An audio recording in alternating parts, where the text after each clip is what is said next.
미국의 진짜 국경은 지도 위의 선이 아니라 불이 꺼지지 않는 곳입니다. 미국 지도를 한번 보세요. 깨끗하고 밝은 주 경계선이 깔끔하게 그려져 있고 도시들이 모여 있습니다. 이제 다크 모드로 바꿔보면 색이 사라지고 경계선이 흐려지며 주들은 어둠 속으로 사라집니다. 남아있는 것은 검은 공간과 빛의 무리뿐입니다. 그 빛들은 밀집되어 있고 서로 연결되어 있으며 우주에서 보면 끊어지지 않습니다. 미국은 50개의 주처럼 보이지 않고 거대한 유기체 몇 개가 맥동하며 살아있는 것처럼 보입니다. 그 사이에는 검은 공허가 있습니다. 이제 화면을 축소하면 무언가를 찾을 수 있습니다. 어두운 부분은 여전히 어둡고 밝은 부분은 절대 꺼지지 않습니다. 저 빛나는 무리들은 단순한 도시가 아니라 더 거대한 무언가입니다. 그것들은 바로 메가리전입니다. 우리는 200년 동안 미국에 집중해 왔지만 실제로는 이 나라가 11개의 서로 다른 메가리전으로 스스로를 조직해 왔다는 것이 현실입니다. 그리고 이 빛나는 빛의 거미줄들은 곧 여러분이 익숙했던 주 경계를 사라지게 만들 거대한 권력의 변화를 숨기고 있습니다. 메가리전은 단일 도시도 아니고 교회의 무분별한 확장도 아닙니다. 그것은 여러 도시와 교회, 그리고 인프라가 하나의 경제 시스템으로 작동하는 거대한 연속적인 네트워크입니다. 메가리전 안에서는 수백만 명의 사람들이 수십 개의 도시를 마치 같은 곳의 동네처럼 오가며 살고 일하고 이동합니다. 가장 중요한 특징은 통합입니다. 이 지역들은 노동시장, 교통시스템, 공급망, 전력망, 수도, 그리고 디지털 인프라를 공유합니다. 한 사람은 한 도시에서 살고 다른 도시에서 일하며 전체 지역에 걸쳐있는 서비스에 의존할 수 있습니다. 거리가 사실상 사라지고 이동 시간이 줄어들며 소통이 끊임없이 이루어질 때 메가리전이 형성됩니다. 별개의 도시들이 시간이 지나면서 하나로 합쳐지기 시작하고 서로 경쟁하는 것을 멈추고 함께 운영되기 시작합니다. 핵심 차이점은 도시가 경쟁하고 메가리전은 협력한다는 점입니다. 이는 선택이 아닌 필연입니다.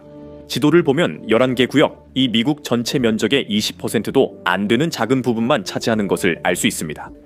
하지만 이 지역들은 전체 인구의 70% 이상을 차지하고 있습니다.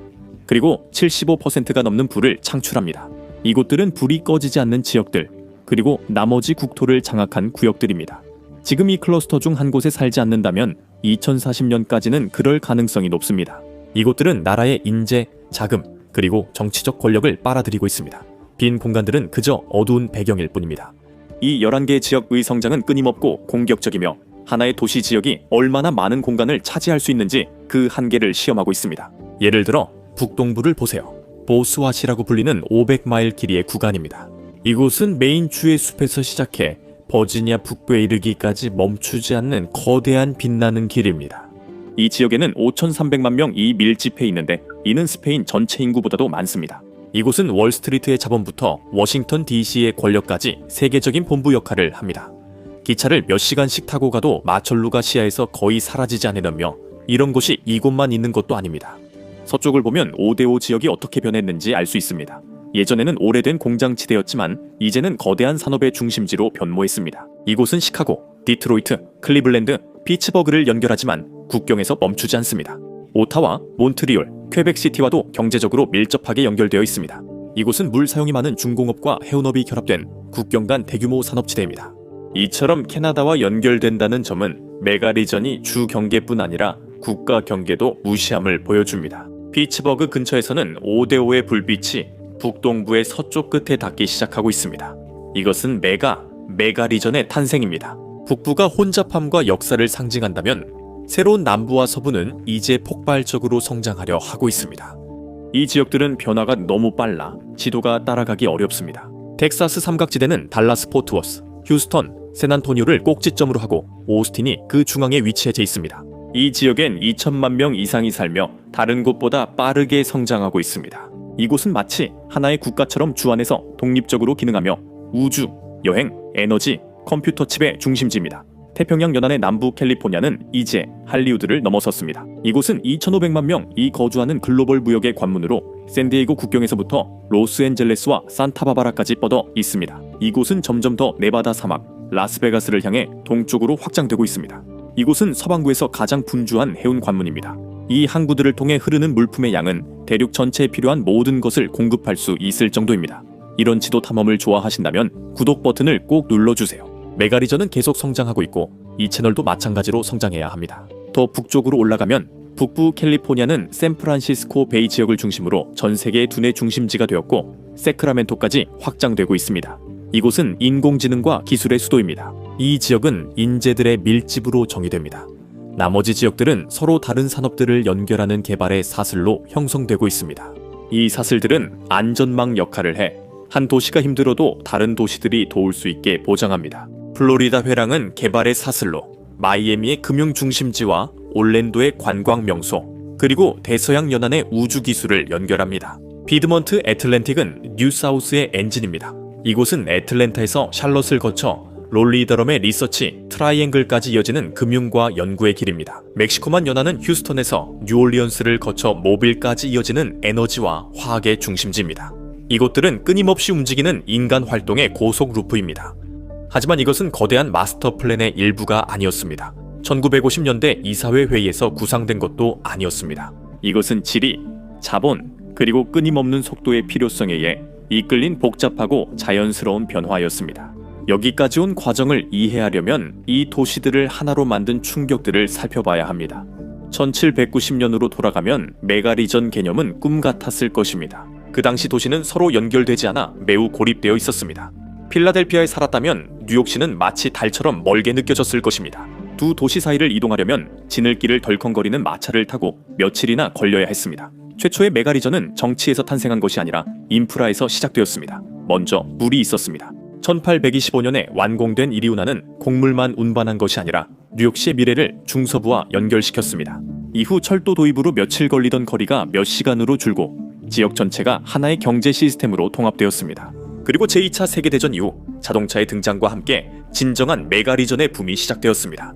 1956년에 연방고속도로법이 제정되면서 41,000마일에 달하는 고속도로가 건설되었고 순식간에 그 사이 공간이 폭발적으로 성장했습니다.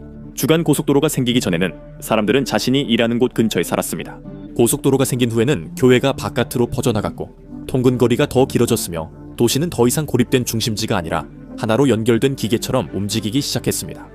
이러한 발명품들은 단순히 도시들을 연결한 것이 아니라 서로에게 의존하게 만들었습니다. 그리고 일단 그렇게 되면 지도는 더 이상 경계에 관한 것이 아니라 압력에 관한 것이 됩니다. 이것이 교회의 급격한 확산을 만들어냈습니다. 사람들이 마당과 하얀 울타리를 찾아 붐비는 도심을 떠나면서 도시는 바깥으로 퍼지기 시작했습니다. 오데오나 미국 북동부 지도를 한번 보세요. 이 시기부터 필라델피아와 트렌턴 사이 혹은 시카고와 밀워키 사이에 빈 공간이 주택, 쇼핑몰, 주유소로 채워지기 시작했습니다. 고속도로는 이 지역들을 길고 연속적인 이동 경로로 만들었습니다. 도시들은 더 이상 점이 아닌 흐릿한 선이 되었고 그 선은 계속 확장될 것입니다. 북부가 고속도로를 통해 하나로 뭉치고 있을 때 남부와 서부는 실내 냉방의 발명으로 영원히 변화하게 되었습니다. 1950년대 이전 피닉스, 마이애미, 휴스턴 등은 계절성 도시로 너무 덥거나 습하거나 혹독해 많은 인구가 상주하기 어려웠습니다. 에어컨은 미국 역사상 가장 큰 인구 이동 중 하나를 촉발시켰습니다. 실내 온도를 조절할 수 있는 능력이 없었다면 현대의 남부는 존재하지 않았을 것입니다. 수백만 명이 그레이트 레이크 러스트 벨트를 떠나 선 벨트로 이동하면서 텍사스 트라이앵글, 플로리다 코리도, 애리조나 선 코리도 등 새로운 메가 지역이 빠르게 성장했습니다. 우리는 이제 더 큰 변화인 디지털 확장 시대로 들어섰습니다. 우리는 통근자에서 메가워커 시대로 넘어왔습니다. 하이브리드 근무로 인해 실제 근무 방향이 약 30마일에서 150마일까지 확장되었습니다. 결과는 간단합니다. 사람들은 더 멀리 살 수 있게 되었지만 그들의 돈, 일자리, 그리고 일상생활은 여전히 같은 지역 경제에 묶여 있습니다. 이것이 텍사스 프린스턴, 캘리포니아 세크라멘토 외곽 등 도시들이 기록적으로 성장하는 이유입니다. 이들은 메가리전 중심에 흡수되고 있습니다. 오스틴의 소프트웨어 엔지니어가 2시간 떨어진 언덕지대에 살아도 여전히 텍사스 트라이앵글에서 소비하고 오스틴 공항을 이용합니다. 그들은 여전히 그 지역적 생명체의 일부입니다. 이러한 충격들 때문에 11개의 메가리전은 거대한 경제적 진공청소기처럼 변했습니다. 이들은 성장할 뿐만 아니라 다른 지역의 자원을 흡수합니다. 이 지역들은 사슬처럼 밀접히 연결돼 있어 한 고리가 끊어지면 모두 영향을 받습니다. 하지만 이제 더 큰 문제가 있습니다. 바로 두뇌 유출의 악순환입니다.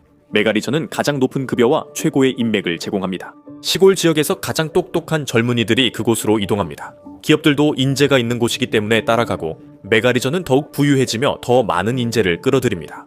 이 11개의 메가리전은 이제 견고한 권력의 블록이 되었고 자급자족이 가능합니다. 그런데 이 11개의 메가리전이 그렇게 강력하다면 돈도 있고 기술도 있고 확장하려는 욕구도 있는데 왜 합쳐지지 않았을까요? 왜 미국 전체가 뉴욕에서 샌프란시스코까지 하나의 연속된 빛으로 보이지 않는 걸까요? 그들은 돈으로도 해결할 수 없는 문제에 부딪혔기 때문입니다. 나사의 블랙 마블 위성 이미지를 한번 봅시다. 저 11개의 빛나는 인간의 섬들 사이에는 거대한 어둠의 틈이 존재합니다. 이곳들은 단순히 빈 공간이 아니라 실제로 도시 성장을 막는 물리적인 장벽이자 도시 성장이 불가능한 구역입니다. 덴버와 콜로라도 스프링스를 중심으로 한 프론트 레인지 메가 지역은 현재 미국에서 가장 빠르게 성장하는 지역 중 하나입니다. 이 지역은 부유하고 첨단 기술이 발달했으며 계속 확장되고 있지만 그 서쪽에는 거대한 바위산인 로키 산맥이 자리 잡고 있습니다. 덴버에 돈이 아무리 많아도 삼봉구리를 포장할 수는 없습니다. 평지가 부족하고 겨울이 혹독해 프론트 레인지는 카스카디아나 북부 캘리포니아와 합쳐질 수 없습니다. 캘리포니아는 자연이 뚜렷한 경계선을 만들었습니다. 로키 산맥은 서부가 하나로 연결된 그물망이 아니라 여러 개의 전초기지로 남아있도록 만듭니다. 또 다른 보이지 않지만 강력한 장벽은 서경 100도선에서 시작되는 비의 절벽입니다. 인구 지도를 보면 나라 한가운데를 따라 뚜렷한 수직 절벽이 있습니다. 이 선의 동쪽엔 불빛이 빽빽하고 서쪽은 점점 어두워집니다. 이곳에서 비가 멈춥니다. 물은 어떤 도시도 없으면 살아남을 수 없는 유일한 것이고 서부에는 물이 절대적으로 부족합니다. 이 선의 동쪽에 있는 모든 지역은 미국만, 즉 이전의 멕시코만과 대서양에서 충분한 습기를 받아서 거대한 인구가 넓게 퍼져 살 수 있습니다. 이 선의 서쪽으로 가면 하이플레인스에 들어서게 됩니다. 수십억 달러 규모의 물 프로젝트 없이는 이 땅이 메가리전을 지탱할 수 없습니다. 네브래스카나 캔자스를 8시간 동안 운전해도 메가라고 부를 만큼 큰 군집을 만날 수 없습니다. 남서부에서는 사막이 자연적인 해자로 작용해서 서로 다른 중심지들이 결코 맞닿지 못하게 합니다.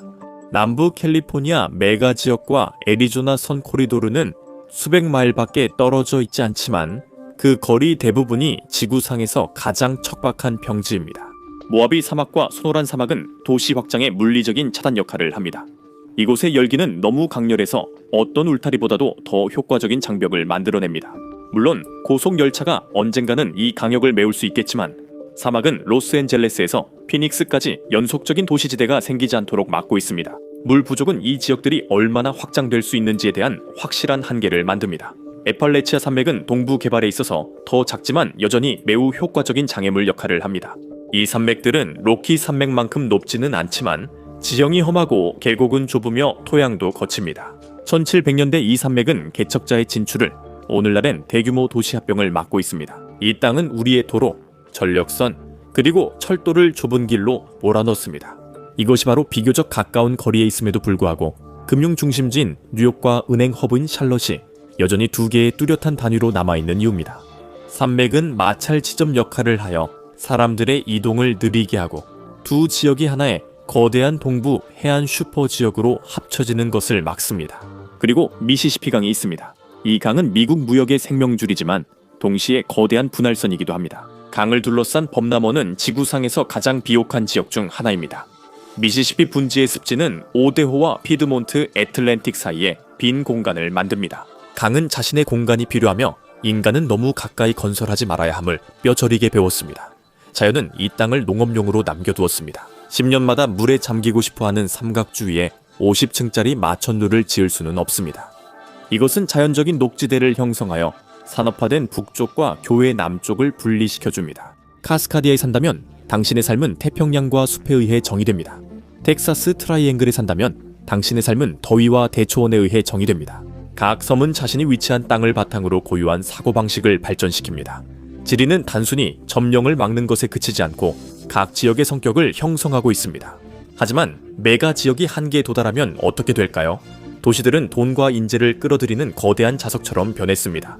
하지만 이러한 성공은 나라의 절반을 뒤처지게 만들 수 있는 조용한 전쟁을 시작하고 있습니다. 각 메가 지역은 지구상에서 가장 가치 있는 자원인 인재를 두고 경쟁하고 있습니다. 이것은 미래를 위한 싸움이며 그 보상은 가장 똑똑한 사람들과 가장 혁신적인 아이디어입니다. 이 새로운 환경에서 성장하지 않으면 당신은 도태되고 맙니다. 그리고 이 장악에는 어두운 면이 있습니다.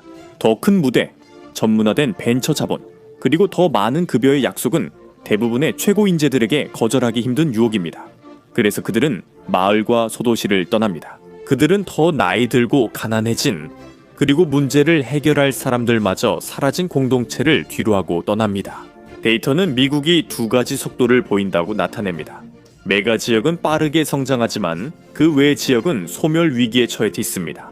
이로 인해 사람들이 떠나고 기업들도 뒤따라 나가면서 지역 경제가 더욱 황폐해지는 악순환이 만들어집니다. 이로 인해 많은 소도시들은 자신들에게 미래가 있는지 아니면 유령 도시로 전락할 운명인지 고민하게 됩니다. 이러한 지역들이 주 경계를 넘어 성장하면서 메가 거버넌스가 등장하게 되었습니다.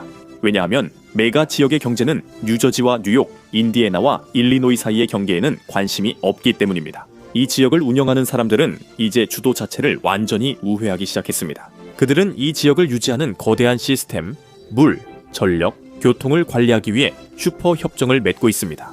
북동부의 지역 온실가스 이니셔티브는 주들이 보스워시 회랑 전역에서 탄소를 관리하며 지역 블록처럼 행동하기 시작했음을 보여줍니다. 교통도 같은 방향으로 이동 중입니다. 텍사스 트라이앵글에서는 민간 개발업자들이 달라스와 휴스턴을 90분 만에 연결할 수 있는 고속철도를 추진하고 있습니다. 이로 인해 두 도시는 하나의 경제 단위로 변하게 되고 하이브리드 근무가 이러한 변화를 가속화하고 있습니다. 더 많은 사람들이 외곽 교외 지역으로 이주하면서도 같은 메가 지역 경제에 계속 연결되어 있어 더 강한 지역 정체성이 형성되고 있습니다. 사람들은 이제 주 대신 자신이 속한 클러스터로 정체성을 정의합니다. 하지만 곧 수백만 명이 북부로 다시 이동해야 할 상황이 올 것입니다. 2050년이 되면 20세기의 지도들은 수집품이 될 것입니다. 변화는 완전히 이루어질 것입니다. 미국은 더 이상 메가 지역을 가진 국가가 아니라 11개의 초연결된 메가 지역이 모인 국가가 될 것입니다. 이들은 거대한 자동화 서비스 구역으로 분리될 것입니다. 기술은 한때 우리를 갈라놓았던 간극 위에 고속 다리를 놓을 것입니다.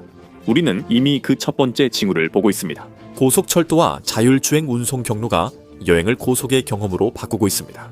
사막의 조용한 집에서 로스앤젤레스의 회의실까지 현재 도시를 가로질러 운전하는 것보다 더 빠르게 이동할 수 있다면 두 지역은 사실상 하나의 경제권으로 융합되는 것입니다. 에브리웨어 AI의 부상은 메가 지역의 중심이 디지털 세계로 확장된다는 것을 의미합니다.